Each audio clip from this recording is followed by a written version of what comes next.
what Ray and I were attempting to do in this film, and everybody who worked on the film, was just to take 90 minutes of combat and show it as accurately as we possibly could and as honestly as we could. It was cool to do a project like this, whereby the mission statement was incredibly serious, and the work had, real consequences, I would say, attached to it.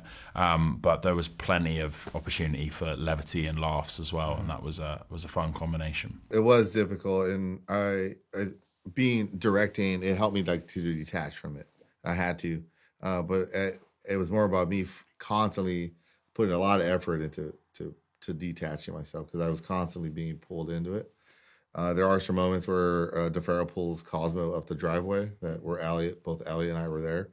That was one of the moments that I knew was probably going to be difficult for me, and it was. How's it going? Going well. That's that new guy energy.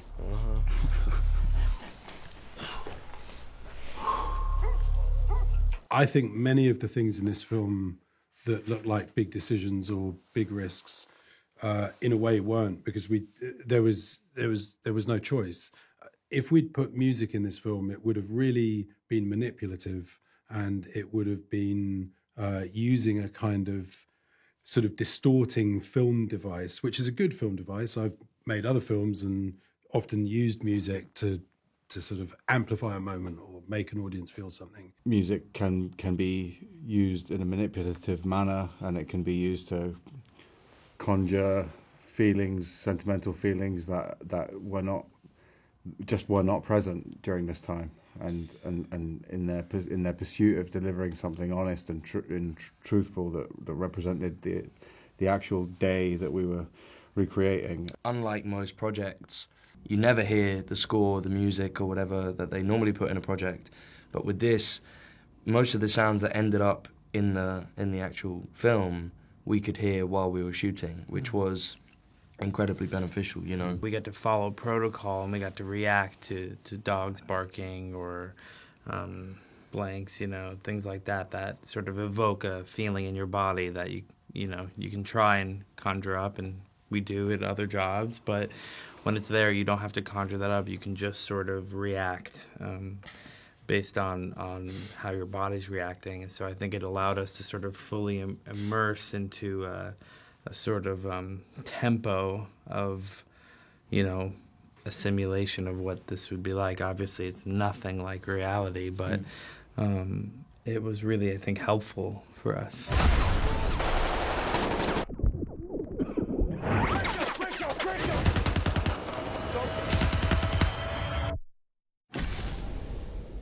What we were lucky enough to experience was a kind of 3.5-week boot camp that our co-writer and co-director, Ray Mendoza, who's a former Navy SEAL and former BUDS instructor, took us through.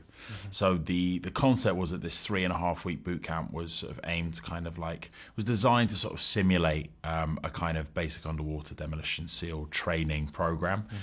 So as you can imagine, a lot easier and very reduced in comparison to the real thing, because at the end of the day, we're actors, and we're under no illusions about how kind of attritional that is and how hard it is. But what it did do is put us kind of in a sort of front-footed position to, give our best effort to representing the gentleman that we were responsible for representing. And it also bonded us, as you can well imagine. I don't need to tell you, you get so close to guys you train with and guys who, you push yourself really hard with. I think just the fact that this experience, kind of required more of us mentally and physically that a lot of us had ever been through before, we became incredibly close to one another. And in that respect, the training served two purposes, both from a technical standpoint and a kind of emotional, cultural standpoint, if I can say that. It took a long time for me to understand, even from a psyche standpoint, of what was going on. On the day, it was so confusing. I remember what guys did or didn't do. But later, I started to understand more about the archetypes, the new guy, fight or flight, and then having to overcome fear. I knew that would relate to everybody. I've experienced all those as I matured and got the more firefights you're in, it starts to open up, right? And you're able to make decisions. But as a new guy, your first one is you don't remember anything until someone tells you what you did. And so I wanted to show that full spectrum from the new guy to it just being looking through a straw to the third platoon guy who's been in multiple firefights, and he views things a little bit. Let's move! Here's the plan. EA 5 minutes, over. Scouts are gonna lead us out, and I'm bringing up the rear. Pop smoke. Smoke out. We are all coming back. Really, the biggest challenge for me, if I may, was really, I'm an actor. I'm a civilian, and being put, although it was very, a simulated experience, it felt real to me sometimes. Again, it pales into comparison what those men experienced that day. But as an actor, I definitely was immersed to a degree that I never experienced before on set, and it was a lot. It was a lot for sure. Being able to play Ray, and I can't even comprehend it. But during that experience, he shoved down all of those emotions and kept a very stoic persona throughout the whole entire thing. That's not just what he said, but all the other veterans who were there that day said as well. And that was, in my opinion, that was a struggle for me. As immersive as it was, I'm not a soldier, and I'm not used to it at all like they are.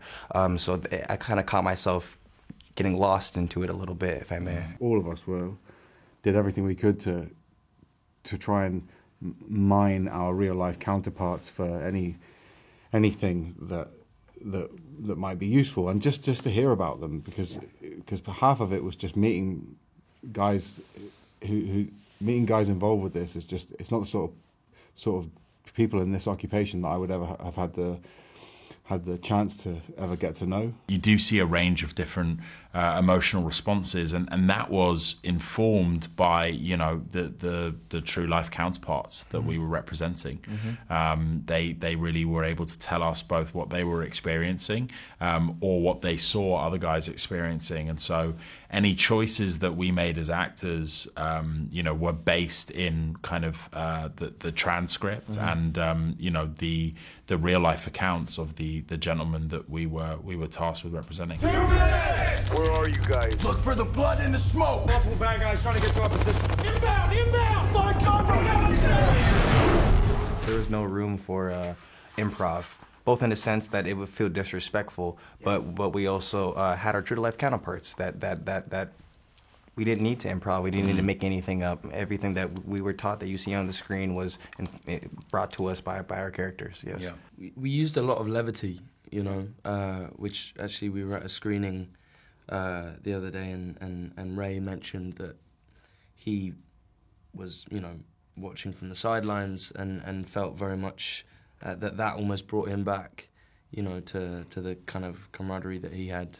It's a fraction of the camaraderie that he had with his teammates, but he saw the way that we were acting in terms of sort of responding to the intensity, I suppose, and we were responding with a lot of levity, and I think we got to a point where we knew each other so well that we could read the room and knew when one another needed a bit quiet, or if someone, if Cosmo needed to laugh, then we would try and make that happen. I think there was a level of the camaraderie kind of got us through the job in a lot of ways. It actually made it really quite seamless. One of the things we really hope, is that for the veteran community that they feel kind of accurately represented.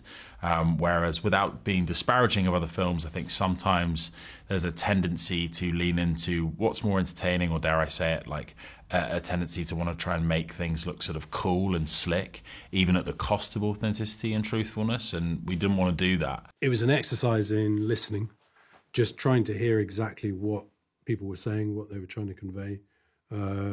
And it was a bit of unlearning, making sure that some of the tricks of my trade don't intentionally or unintentionally interfere with the truth of what we were trying to relay. I think somehow we knew if we got this right, this would be meaningful for veterans, it would be meaningful for their loved ones and their families to bridge a gap of information between them, but also meaningful for civilians. It's a bit cute, right? But it's important for civilians to understand about combat. It's really, really important. It's partly important because although the military goes to war, it's civilians usually that make the decision to go to war. And so the more accurate and the more truthful we are about what that actually means, the better. 1 minute out! We have enemy on our building and all surrounding buildings. Roger that. Stand by. Going hot. You gotta get ready, man. This is gonna hurt. On my count. 1, 2, 3.